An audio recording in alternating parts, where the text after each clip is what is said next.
오늘 함께 나눌 주님의 말씀 시편 118편 28절입니다.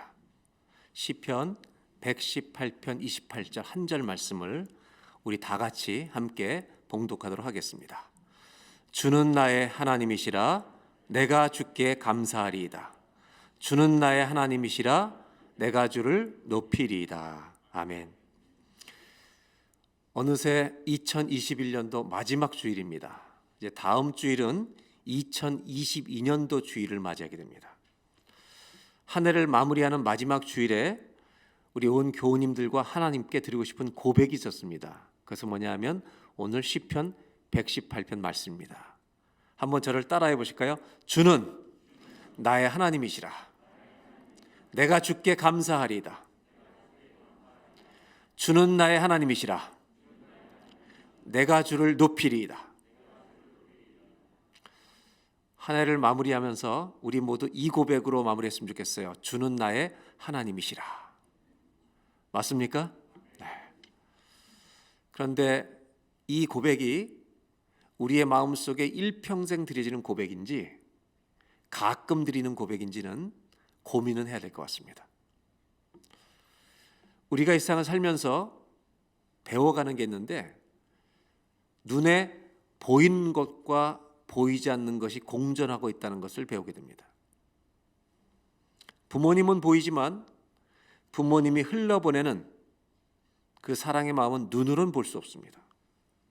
하지만 살아가면서 베푸시는 그분의 행동을 통해 우리는 부모님의 마음속에 있는 사랑을 그 실체임을 보게 됩니다.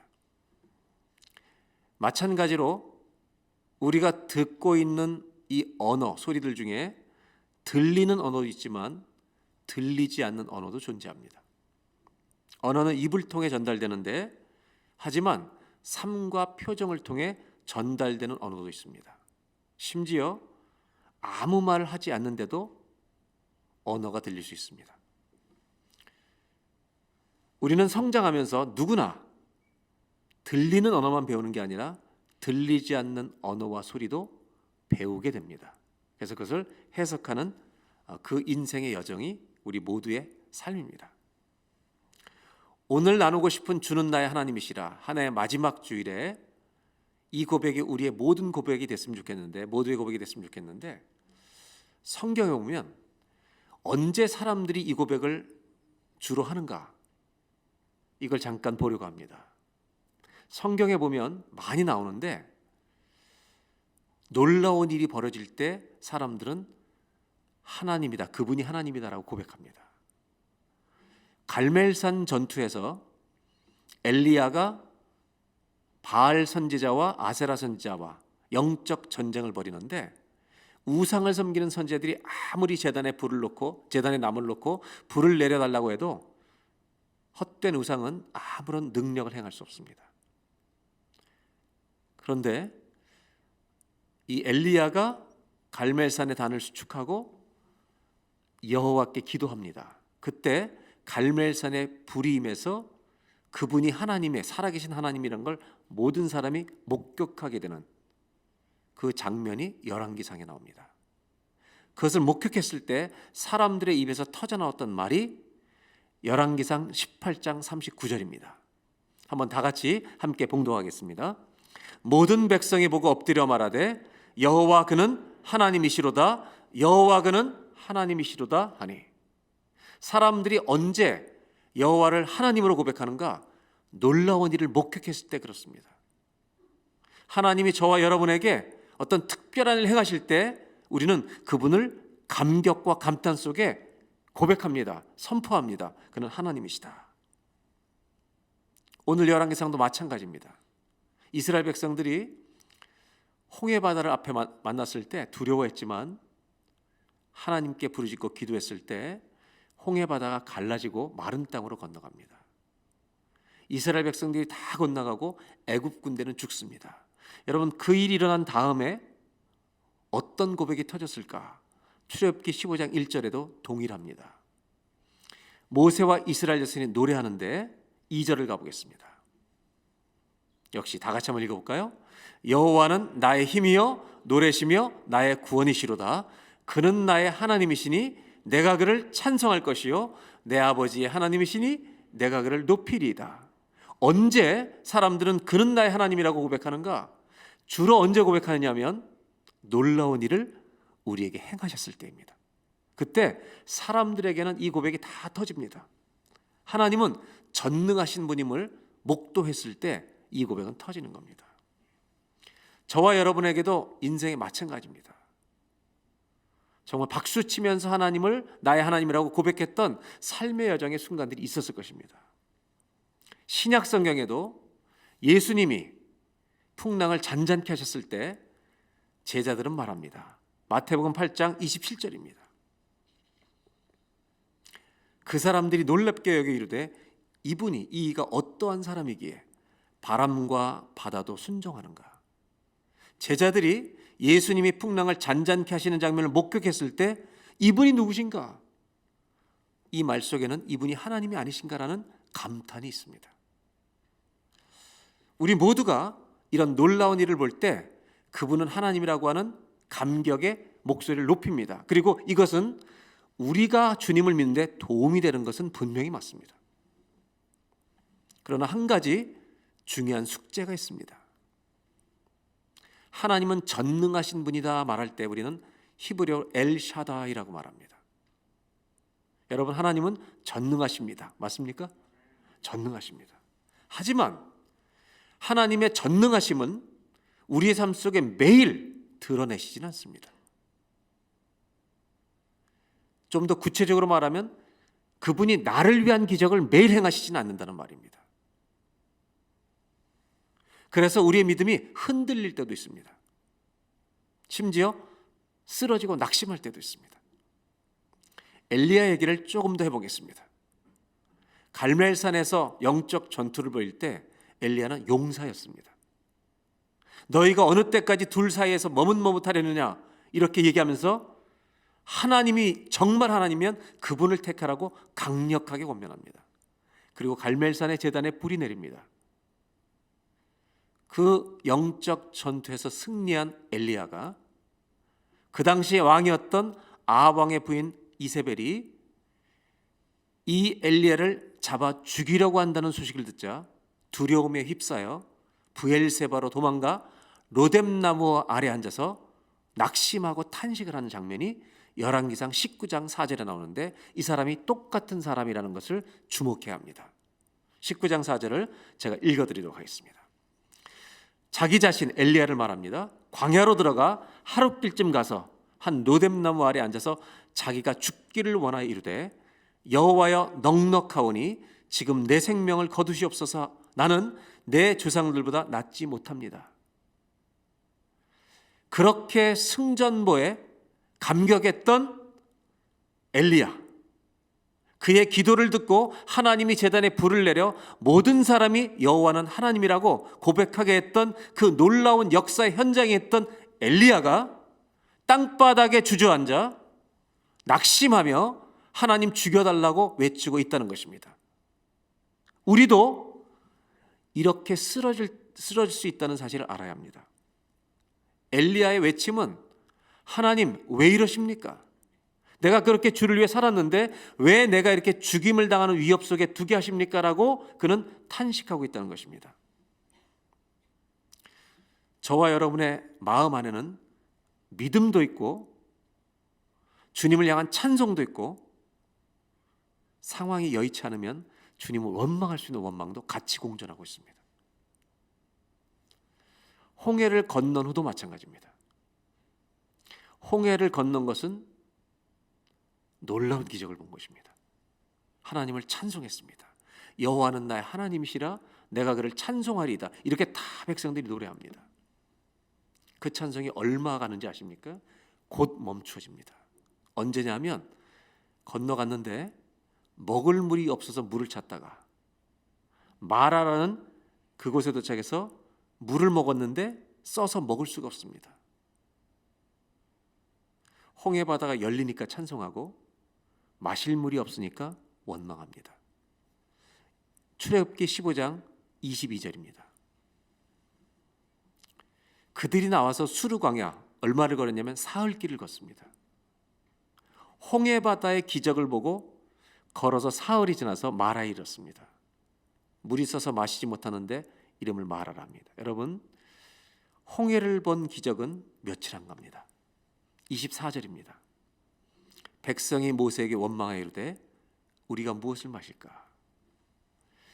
찬송하던 사람들이 원망으로 돌변합니다. 저와 여러분의 가슴 속에 감사도 있고 원망이 튀어나올 수 있는 이 원망도 존재하고 있습니다. 예수님의 제자들도 마찬가지입니다.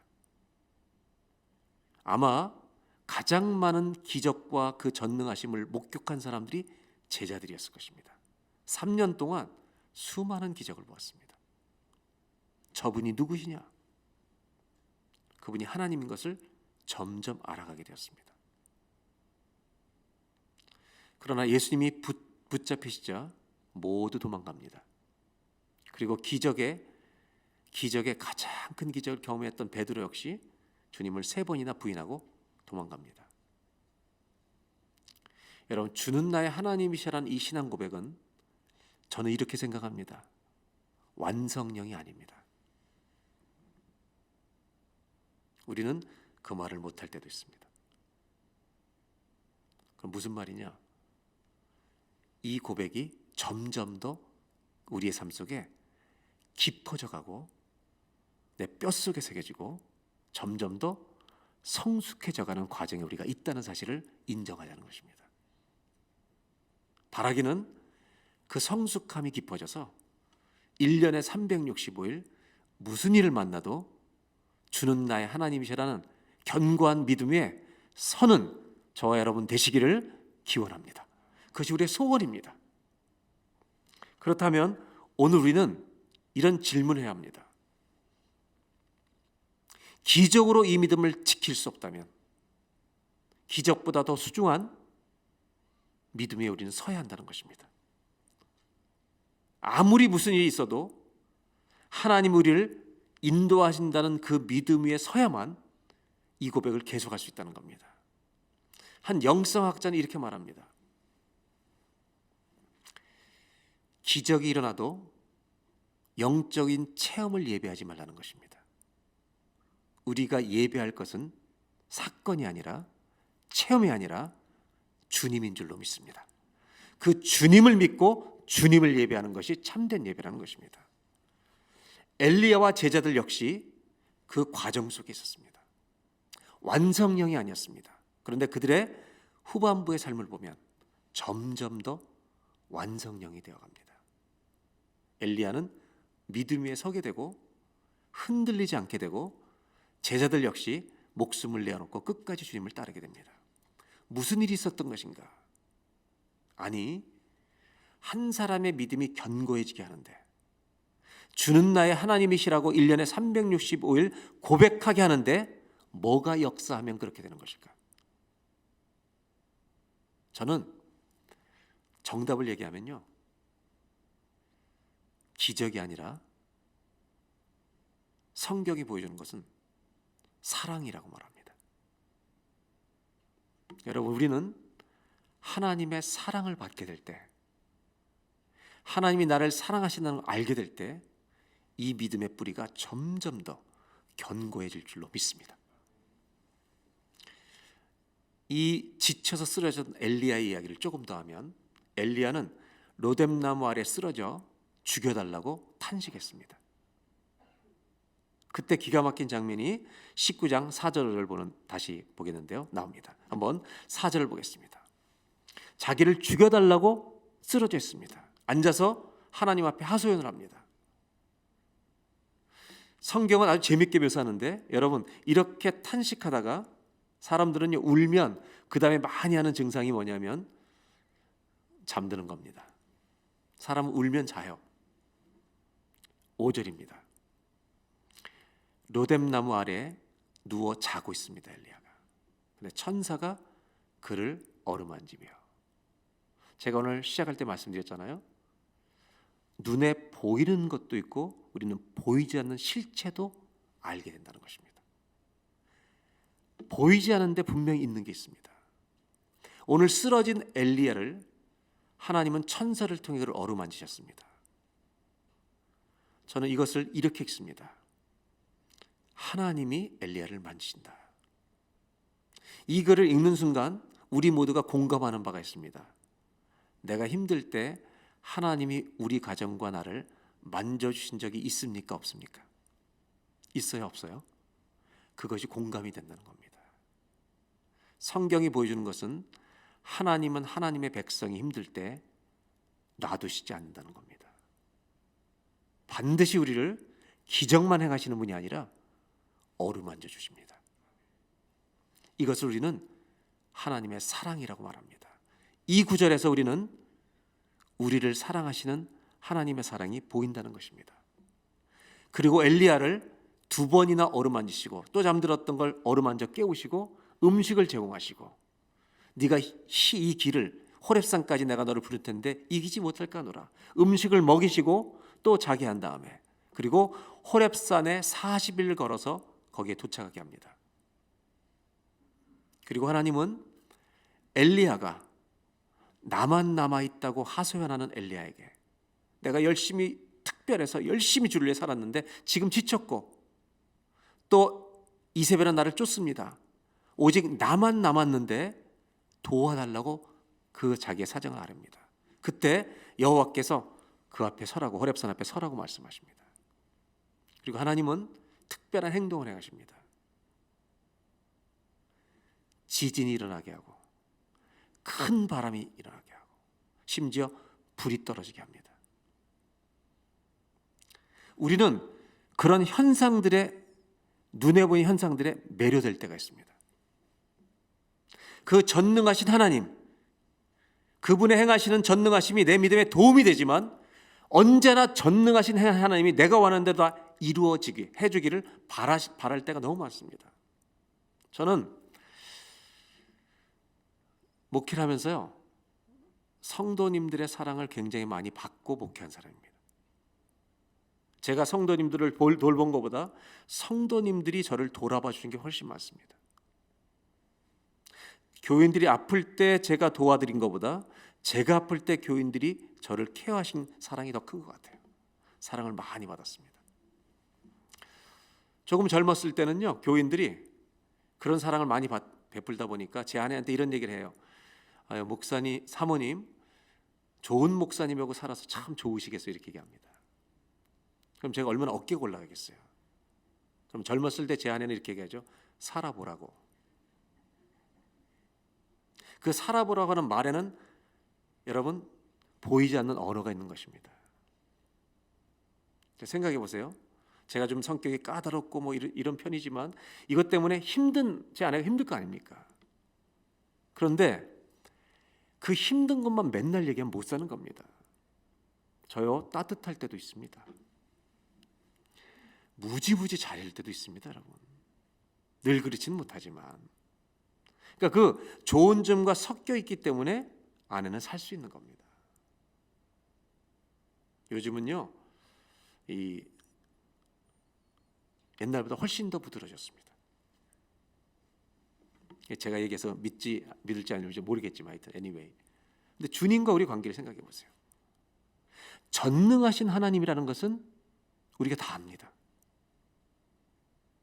그런데 전능하신 하나님이 나한테 전능하신 일을 행하지 않고 있기 때문에 섭섭해한다면 우리 하나님을 다 모르는 것입니다.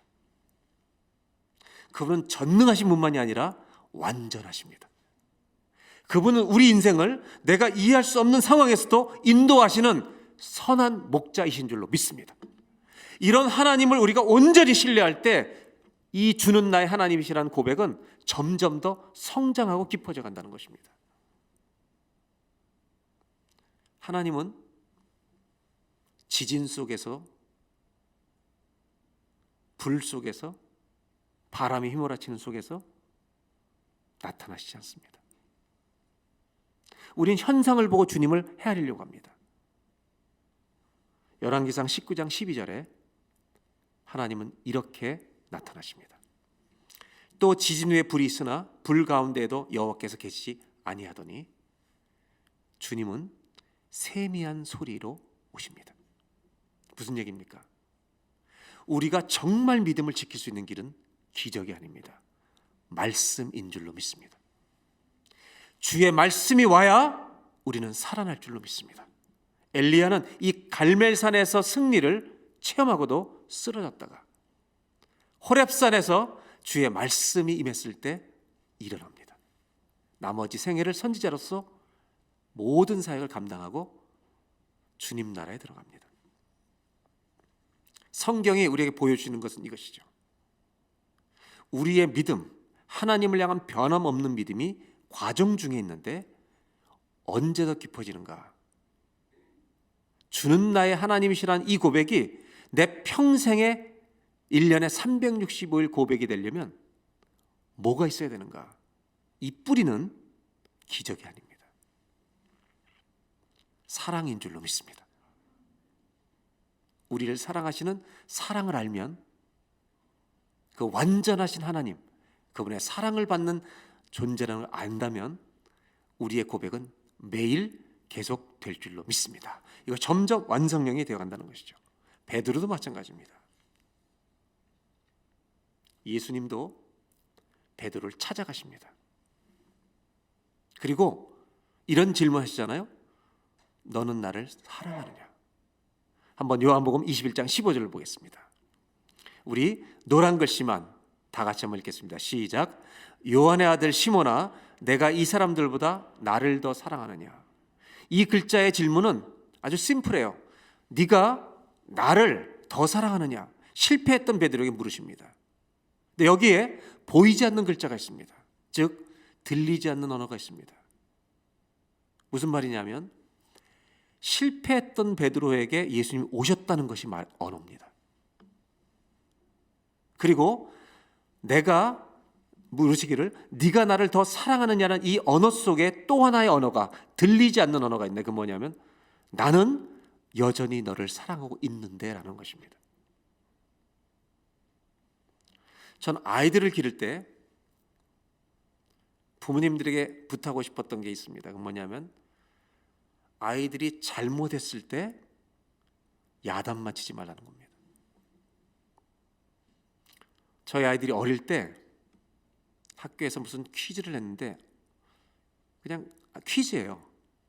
근데 다 아는 거를 좀 많이 틀려가지고 온 거예요. 그래서 제 아내가 야단을 친 겁니다. 그리고 저한테 전화로 집에 가는데 얘가 오늘 이 퀴즈를 너무 급하게 풀다가 틀려서 점수를 잘못 받았으니 야단치지 말라. 이미 야단쳤다는 거죠, 자기가. 제가 치면 더 충격받을까 봐. 제가 집에 갔습니다. 어린 시절에. 제가 얘를 보고 껴안아줬습니다. 얘는 긴장하고 있는데 껴안았어요. 제가 뭐라고 했냐면 네가 100점 맞든지 50점 맞든지 빵점 맞든지 아빠는 I love you. 이렇게 얘기했어요. 내가 코가 약간 벌어지면서 눈물이 글썽하는 거예요. 여러분, 저 이런 면이 있는 사람입니다. 오해하지 마시기를 주님의 이름으로 간곡히 부탁드립니다.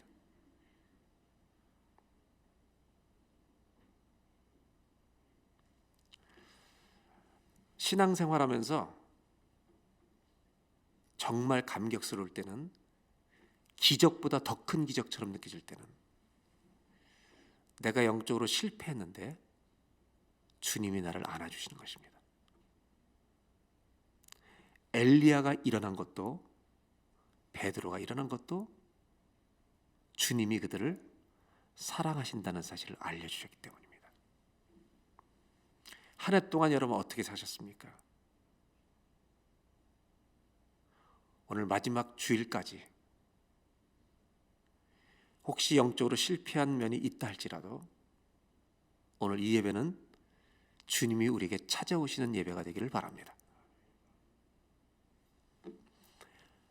예레미야 24장 7절에 그래서 주님은 이런 말씀을 주셨습니다. 참 저는 오늘 이 구절에 중요한 말씀, 오늘 이 시편 118편에 너무나 기가 막힌 말씀이라 생각합니다. 하나님께서 뭐라고 선지자를 통해 말씀하시냐면 내가 여호와인 줄, 우리 하나님이 여호와인 줄 아는 마음을 그들에게 주어서 그들이 전심으로 내게 돌아오게 하리니 그들은 내 백성이 되겠고 나는 그들의 하나님이 되리라. 왜 놀랍냐 하면 내가 입으로 떠드는 말이 아니구나 이것이. 내가 하나님이 여호와인 줄 아는 마음을 우리들에게 주셔서 우리들이 전심으로 그분께 돌아갈 수 있도록 하신다는 것이 주님의 말씀입니다. 그래서 그들은 내 백성 되고 나는 그들의 하나님 되리라. 이게 얼마나 은혜인지 모릅니다. 주님은 나의 하나님이십니다라는 게 입에서만 터지는 이 말로만 하는 게 아니라 우리 마음에 그 마음이 생기도록 도우실 분은 주님이십니다. 그렇다면 오늘 첫 번째로 나누고 싶은 게 뭐냐? 한 번만 따라 하실까요? 주는 나의 하나님이시라. 이 고백의 뿌리는 보여주세요. 이 고백의 뿌리는 끊을 수 없는 하나님의 사랑에서 나온다는 것입니다. 저와 여러분이 이 사랑을 받았기 때문에 이 고백이 터진다는 겁니다. 기적보다 더 큰 기적은 주님이 나를 사랑하신다는 겁니다. 나를 정말 끊지 않고 버리지 않고 사랑하신다는 것. 이것이 저와 여러분의 신앙 고백을 끝까지 주는 나의 하나님이시라 이 고백을 매일매일 하게 하는 근원이 되시길 바랍니다. 옆 사람한테 한번 인사하시면 좋겠습니다. 뭐라고 인사하냐면 1년의 마지막 주일인데 하나님이 당신을 무지무지 사랑하셨습니다. 한번 사랑 인사를 확인해 주시기 바랍니다. 하나님이 당신을 엄청나게 사랑하셨습니다. 아멘. 아멘. 결국 주는 나의 하나님이시라는 이 뿌리는 하나님의 사랑입니다. 시편 22편 10절을 볼까요? 다윗은 이렇게 고백합니다. 내가 날 때부터 주께 맡긴 바 되었고 모태에서 나올 때부터 주는 나의 하나님이 되셨나이다. 이것이 여러분 어느 날 갑자기 터져나온 고백이 아닙니다. 수많은 인생의 고통과 고난의 여정을 겪어오면서 깨닫게 되는 겁니다. 아, 내가 날 때부터 주께 맡긴 바 된 것이구나. 모태에서 나올 때부터 주의 하나님이 되셨구나. 한국에 제가 아는 아주 정말 이제 돌아가셨는데 한국교회 굉장히 큰 기여를 하신 목사님이 계세요. 그분이 암에 걸려가지고 미국에 와서 치료를 받으셨어요. 그때 뭐라고 우리 목사들 앞에서 간증을 하시냐면 당신이 수술실에 들어가는 순간 아들이 따라왔대요. 끝까지. 근데 수술실에 헤어지는 거죠. 아들이 아빠한테 아버지 목사님이잖아요. 수술 잘 받아. 그래서 목사님이 대답했대요. 잘 받을게. 그리고 수술도 딱 들어왔는데 들어가는 순간 수술을 잘 받기 위해서 자기가 할 수 있는 게 하나도 없더래요. 자기가 할 수 있는 것은 빨리 이제 마취제 맞고 누워있는 것밖에 없다는 거예요. 그리고 수술하고 나서 깨달으신 게 있었대요. 젊었을 때는 인생이 능동태인 줄 알았는데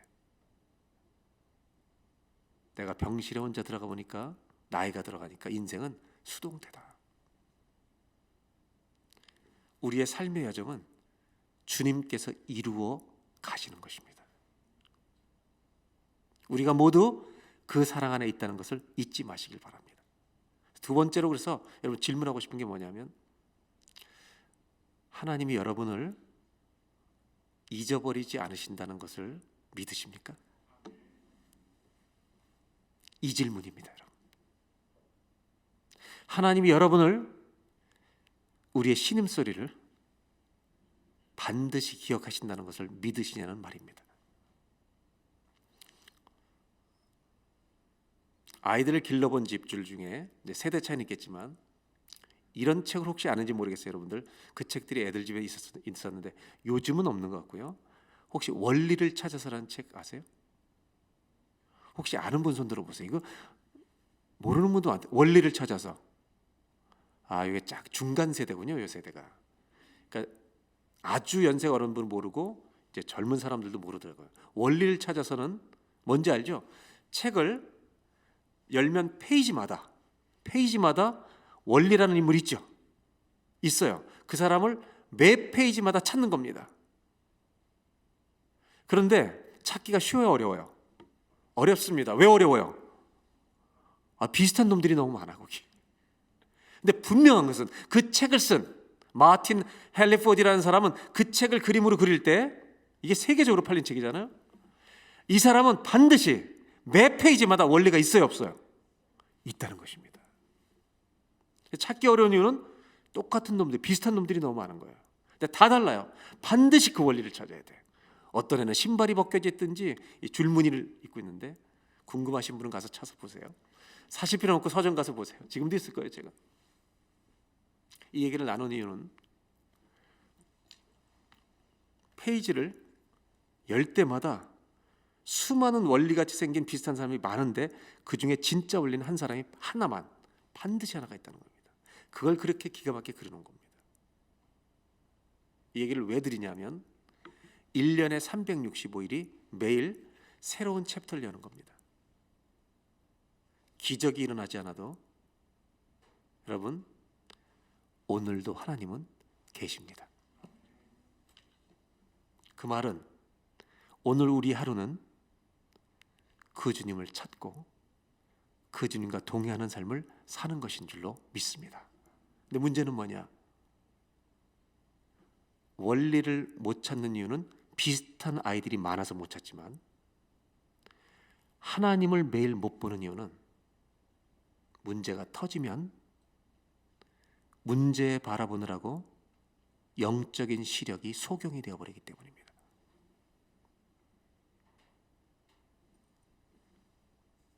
저와 여러분의 삶 속에 우리가 이해할 수 없는 일이 벌어진다 해도 그 속에서도 오늘도 일하고 계신 주님을 보는 눈이 열리기를 주의 이름으로 기원합니다. 한 번만 따라 하실까요? 주는 나의 하나님이시라. 이 고백은요, 믿음입니다. 믿음에서 나오는 고백입니다. 어떤 믿음인가? 제가 두 번째로 나누고 싶은 게 있는데, 이 고백은 하나님은 나를 결코 잊지 않으신다는 바로 믿음이라는 사실입니다. 이것은 믿음이에요. 준 나의 하나님이시라. 바울이 했던 고린도서에 기록한 말 중에, 하나님 말씀 중에 참 좋아하고 그리고 살고 싶은 말씀이 있습니다. 우리는 보는 것으로 행하지 않고 믿음으로 행합니다. We live by faith, not by sight. 눈에 보이는 대로만 행동하는 게 아니라 믿음으로 행동하는 사람들입니다. 한 번만 더 따라 하실게요. 주는 나의 하나님이시라. 매일의 고백이 되길 바랍니다.